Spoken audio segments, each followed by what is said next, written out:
મહિના પહેલાં આપણે આનું ફિલ્ટર બદલ્યું હતું. હવે 2-3 મહિનાથી વરસાદ આવે છે.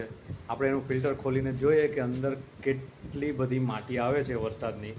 જે જમીનમાં અત્યારે વરસાદનું અને નવું પાણી અંદર જમીનમાં પચતું હોય અને એ મોટર દ્વારા જે આપણા આરઓના ફિલ્ટરમાં પાણી આવે તો એ ફિલ્ટર થઈને અંદરનું ફિલ્ટરમાં કેટલી માટી હોય છે આપણે જોઈએ.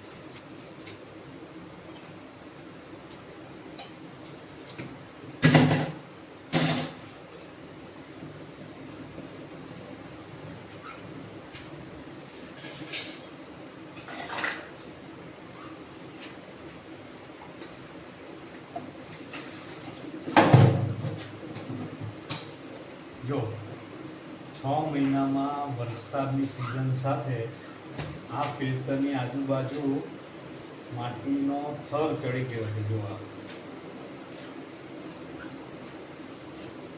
એટલે દર 6 મહિનામાં આ ફિલ્ટર બદલવું ખૂબ જરૂરી છે.